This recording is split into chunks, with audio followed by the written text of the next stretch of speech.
नमस्कार मित्रांनो, भावी शिक्षक आणि शिक्षिकेंनो, टिप्स फॉर टीईटी मध्ये मी अक्षय बिरकर तुम्हा सर्वांचं स्वागत करतो। टिप्स फॉर टीईटीच्या अंतर्गत आपण टिप्स फॉर टेट ही एक सिरीज चालू केली आहे। या सिरीज मध्ये आपण आतापर्यंत 9 व्हिडिओज पाहिलेले आहेत। या 9 व्हिडिओज मध्ये आपण सर्व विषयासंदर्भात एकदम सविस्तर माहिती पाहिलेली आहे आणि 2017 ला काय विचारलं गेलं होतं, त्या धर्तीच्या आधारावर आगामी टेट परीक्षेमध्ये काय विचारलं जाऊ शकेल व त्यासाठी लागणारी सर्व स्टडी मटेरियल म्हणजे जे काही पुस्तकं आवश्यक आहेत ते सर्व आपण त्या व्हिडिओज मध्ये सांगितलेले आहेत। आणि आजचा हा 10वा व्हिडिओ असणार आहे। या 10व्या व्हिडिओ मध्ये आपण गणित या विषयासंदर्भात एकदम सविस्तर सखोल माहिती पाहणार आहोत। तसं तर गणित या विषयासंदर्भात माहिती सांगण्याची आवश्यकता नव्हती। आपण ज्यावेळेस ही सिरीज चालू करण्याच्या अगोदरच आपण लाईव्ह सेशन घेऊन त्या सेशन मध्येच गणित बुद्धिमत्तेचा सिलेबस सांगितला होता, कोणते पुस्तक एकदम योग्य राहतील हे सर्व सांगितलं होतं। पण आता काही जणांना ते एक एक व्हिडिओ बघणं परवडत नाहीये, म्हणजे त्यांना तितकं बघू वाटत नाहीये। काही जणांनी बघितलेले आहेत आणि बरेचसे आपल्या चॅनलवर नवे सुद्धा आहेत, काही जणांना नोटिफिकेशन येत नाही, असे बरेचसे प्रॉब्लेम आहेत। त्यामुळे हा व्हिडिओ आपण बनवत आहोत। तर अशा सर्व कारणांमुळे हा व्हिडिओ बनवत आहोत, म्हणजे जेणेकरून कुणाचं सुद्धा नुकसान होऊ नये आणि जे नवीन आहेत त्यांना सुद्धा गणित या विषयामध्ये 2017 ला कसे प्रश्न विचारले होते, कोणत्या टॉपिकवर विचारले होते आणि त्यासाठी लागणारं कोणतं पुस्तक एकदम योग्य आहे, या सर्व विषयाची माहिती आपण आता या व्हिडिओ मध्ये पाहणार आहोत। आता टेट ची तयारी करण्यापूर्वी एक गोष्ट लक्षात घ्या, टेट ही परीक्षा 200 मार्काला आहे आणि त्यात गणित हा विषय 30 ते 40 मार्काला असतो। आता 30 ते 40 मार्कामध्ये काय विचारलं जातं, 2017 ला काय विचारलं गेलं होतं ते महत्त्वाचं आहे आणि त्या दृष्टिकोनातून अभ्यास करणं महत्त्वाचं आहे। आता गणित हा विषय 30 ते 40 मार्काला होता, बुद्धिमत्ता हा विषय 80 मार्काला होता। या दोन्हीचं कॉम्बिनेशन करून 120 मार्काला विचारला गेला होता। पण आता पुढे अभ्यासक्रम बदलू शकतो, मार्काचे वेटेज कमी जास्त होऊ शकतो, त्या दृष्टिकोनातून आपल्याला गणिताचा अभ्यास करायचा आहे। पण आता गणिताचा अभ्यास करताना तत्पूर्वी सुरुवात करताना एक गोष्ट नीट लक्षात घेतली पाहिजे। जर आपल्याला गणित येत नसतील, गणित आपलं कच्चं असेल तर क्लास लावण्याशिवाय पर्याय नाही। आता कोणता क्लास लावायचा, ऑनलाईन लावायचा की ऑफलाईन लावायचा? सर्वप्रथम तुम्हाला जर ऑफलाईन उपलब्ध असेल तर ऑफलाईन लावा, जो योग्य वाटेल त्या ठिकाणी लावा। ऑनलाईन सुद्धा जिथे योग्य वाटेल तिथे लावा। क्लास कुठं लावायचा तो तुमचा स्वतःचा निर्णय आहे। आणि 2017 ला गणित या विषयामध्ये काय विचारलं गेलं होतं ते पाहण्यापूर्वी काही गोष्टी लक्षात घेणं गरजेचं आहे। त्या ह्याच आहेत की जर तुमचं गणित कच्चं असेल, तुम्हाला गणित येत नसेल तर बिनधास्त क्लास लावा, ऑनलाईन लावा, ऑफलाईन लावा, ती तुमचा सर्वस्वी निर्णय आहे। त्यानंतर सर्वप्रथम तुम्ही कुठलाही क्लास लावा किंवा नाही लावा, पण गणिताचा अभ्यासक्रम पाहण्यापूर्वी, गणिताचा सिलेबस काय आहे तो डायरेक्ट सुरू करण्यापूर्वी सर्वप्रथम एक गोष्ट करणे गरजेची आहे। ते कोणती? मी सिलेबस सांगितल्यानंतर ते सांगतो। आता आपण डायरेक्ट सिलेबस काय आहे तो पाहू, म्हणजे 2017 ला काय विचारला गेला होता ते पाहू। आता 2017च्या परीक्षेमध्ये गणित या विषयामध्ये जवळजवळ सर्व घटकांवर प्रश्न विचारले होते आणि ह्याच्यामध्ये फक्त गणित हा घटक नव्हता तर भूमिती सुद्धा हा घटक इन्क्लूड केलेला होता। म्हणजे गणित, भूमिती असे मिळून 30 ते 40 मार्काला प्रश्न विचारले गेले होते। आता कोणते कोणते चॅप्टर होते?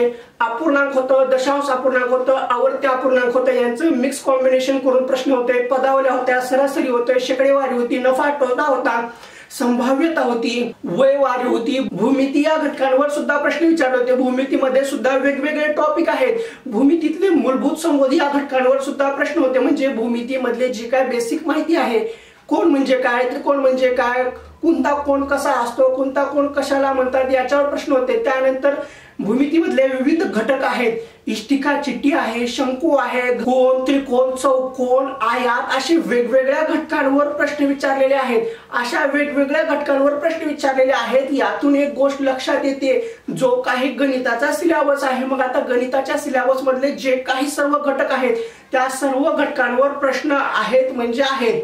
आता जसा जसा काळ पुढे जात आहे तसं तसं अवघड प्रश्न येत आहेत। हा पेपर 2017 ला झाला होता। 2017च्या वेळेस जवळजवळ सर्वच घटकांवर प्रश्न विचारले होते।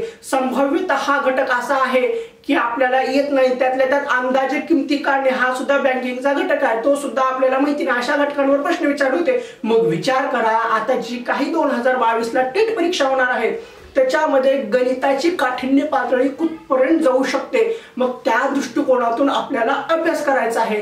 मग आता जेवढे काही प्रकार असतील, जेवढे काही घटक असतील, ते कोणते का असू, आपल्याला ते सर्व करणं गरजेचं आहे. कोणताही घटक वगळून चालणार नाही, ही सर्वात महत्वाची गोष्ट आहे.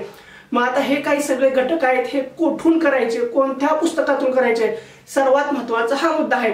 तर सर्वप्रथम एक गोष्ट लक्षात घ्या, जर तुमच्याकडे गणिताचं कोणतंही पुस्तक असेल तर ते पुस्तक वाया जात नाहीये. कोणतीही माहिती, कोणतंही पुस्तक वाया जात नाहीये. सर्वप्रथम ते पुस्तक घ्या, त्या पुस्तकामध्ये कोणते कोणते घटक आहेत, त्याच्यामधली माहिती काय आहे ती पहा, ती प्रॅक्टिस करा. ते पुस्तक सगळं झाल्यानंतर मग दुसरं पुस्तक घ्या.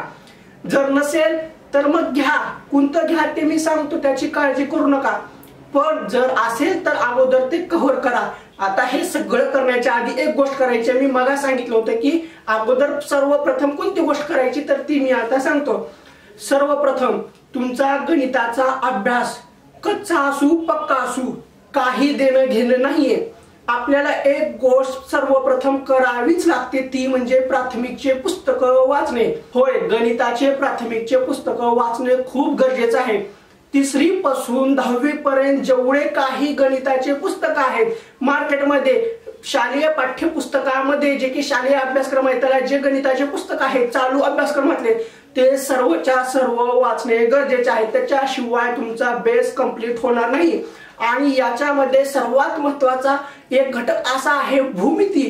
भूमिती तुम्हाला जर एकदम व्यवस्थितपणे, एकदम स्पष्टपणे लहान लेकराला समजल असं तुम्हाला समजून घ्यायचं असेल तर पाठ्यपुस्तकाशिवाय पर्याय नाही. त्यासाठी पाठ्यपुस्तक महत्वाचे आहेत. आणि जर तुमचा खरंच बेस कंप्लीट असेल, प्लस प्लस म्हणजे काय, प्लस मायनस मायनस काय असतं, मायनस प्लस काय होतं हे जर माहिती नसेल, किंवा गणिताचे जे काही मूलभूत संकल्पना आहेत, सूत्र आहेत, नियम आहेत, हे जर काहीच माहिती नसेल, गणिताचा तुमचा कसलाच काही संबंध नसेल, त्यासाठी 3री पासून 10वी पर्यंतचे गणिताचे प्राथमिकचे म्हणजे शालेय पाठ्यक्रमातले पुस्तकं वाचण्याशिवाय पर्याय नाही. हे सर्व वाचल्यानंतर मग डिसिजन घ्या, मग निर्णय घ्या, मग तुम्हाला क्लास लावायचा आहे की नाही. सर्वप्रथम प्राथमिकचे पुस्तक वाचा, एकदम व्यवस्थितपणे वाचा. वेळ गेलेला हरकत नाहीये, परीक्षा लवकर होत नाहीये, ही गोष्ट लक्षात घ्या. परीक्षा पुढे जाणार आहे, त्या दृष्टिकोनातून भरपूर वेळ आहे. म्हणून अगोदर प्राथमिकचे पुस्तक वाचा. त्याच्यामधून काय समजलं, एकदम समजत असेल, गणिताचा अभ्यास करावासा वाटत असेल तर मग क्लास लावा. त्याच्या अगोदरच लावू नका, नाही तर क्लास लावून सुद्धा तुम्हाला व्यवस्थित काय कळणार नाहीये. कारण क्लासचा बाजार कसा असतो तो सर्वांना माहिती आहे. त्यासाठी अगोदर तुमच्या गणितीय क्षमता विकसित करणं गरजेचं आहे, जी की शालेय पाठ्यपुस्तकातून होतात. ही झाली पहिली गोष्ट. आता दुसरी गोष्ट कोणती, हे जे एवढं काय पसारा सांगितलं, एवढं काय सिलेबस आहे, सर्व आहे, त्यासाठी पुस्तकं कोणते वापरायचे तुमच्याकडे असेल तर ते अगोदर हे करा. पण आता कुठलं पुस्तक घ्यायचंय, मार्केटमध्ये भरपूर आहेत. सतीश वसे सरांचं आहे, सचिन ढवळे सरांचं आहे, पुन्हा नितीन महाले सरांचं आहे, कोकिळा प्रकाशनचं आहे, पंडित राणेचं आहे, के सागरच्या वेगवेगळ्या प्रकाशनचे प्रत्येक तालुक्या वाईज किंवा प्रत्येक जिल्ह्या वाईज जे सर आहेत त्यांचे प्रकाशनचे पुस्तक आपल्याला मिळून जातात. पण कुठलंही पुस्तक नाही घ्यायचं. आता मी जी काही पुस्तकांची यादी सांगणार आहे त्याच्यापैकी तुम्ही कोणतंही पुस्तक घ्या, पण सर्वप्रथम तुम्ही सतीश वसे सरांचं पुस्तक भेटतंय का पहा. त्याच्यावर फास्ट ट्रॅक नाव लिहिलेलं आहे. ते गणितासाठी एकदम उत्तम पुस्तक आहे.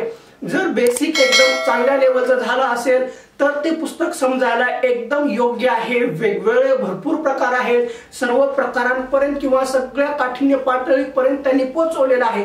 ते पुस्तक एकदम योग्य राहील. सर्वप्रथम तुमची प्राधान्य कशाला हवं, सतीश वसे सरांच्या गणिताच्या पुस्तकाला. ते जर भेटलं नसेल तर नितीन महाले सरांचं आहे, मग ते भेटलं नसेल तर पंडित राणेचं आहे, ते भेटलं नसेल तर के सागरचं आहे, कोकिळा प्रकाशन आहे, चैताली प्रकाशन आहे. एवढे 4-5 पुस्तकं आहेत, त्यापैकी तुम्ही कोणतंही घ्या. सर्वप्रथम सतीश वसे सरांचं गणिताचं फास्ट ट्रॅकचं पुस्तक, त्यानंतर पंडित राणे किंवा चैताली प्रकाशन, कोकिळा प्रकाशन, नितीन महाले सर, के सागर यांपैकी कोणतंही घ्या.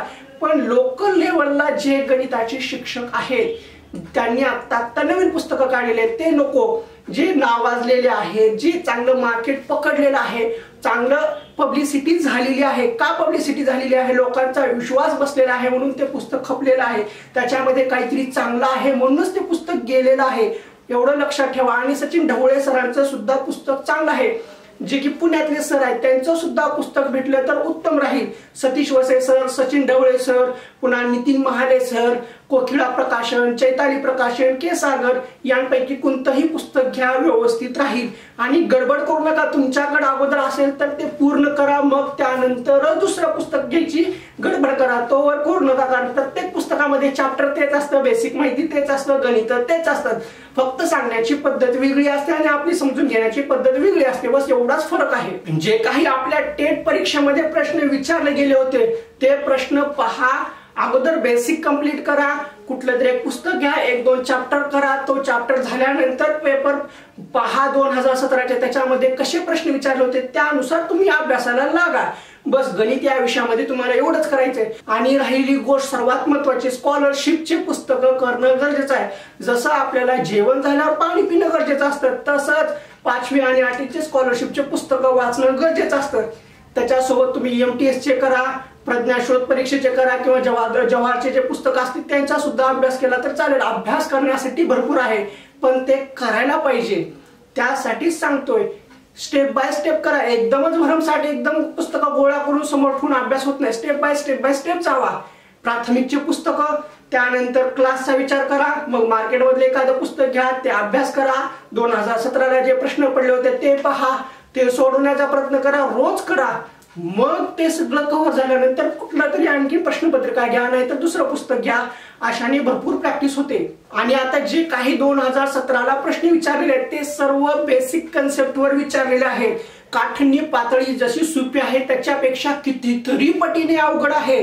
त्यासाठी सर्व व्यवस्थितपणे सर्व टॉपिक, सर्व चॅप्टर एकदम पद्धतशीर अभ्यासल्याशिवाय ते समजणार नाही। मी आता जरी तुम्हाला उदाहरणं सांगितले कसे आहेत, मग तुम्हाला आणखी भीती वाटेल, बाबा एवढा अवघड असतं का, तेवढा अवघड असतं का। त्यासाठी बेसिक लेवलला करा, मग ते प्रश्नपत्रिका पहा।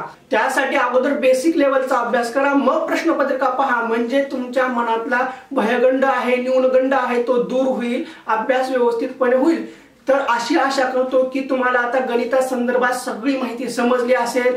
आणि या व्हिडिओमध्ये आणखीन काय सांगायचं राहून गेलं असेल तर समजून घ्या, आणि तुम्हाला काही आणखीन सांगायचं असेल तर ते कमेंट बॉक्समध्ये सांगा। तर आजच्या या व्हिडिओमध्ये एवढंच ठीक आहे। तुमच्या काय समस्या असतील तर त्या कमेंट बॉक्समध्ये सांगा। व्हिडिओ आवडला असेल तर व्हिडिओला लाईक करा, शेअर करायला विसरू नका। आणि हा व्हिडिओ पाहून तुमचा काही फायदा झाला वाटत असेल तर चॅनलला सबस्क्राईब करा, लाल रंगामध्ये सबस्क्राईब बटन आहे ते दाबा, त्यानंतरची जी घंटी आहे ती सुद्धा दाबा, म्हणजे नंतर येणाऱ्या सर्व व्हिडिओच्या नोटिफिकेशन तुमच्यापर्यंत पोहोचतील।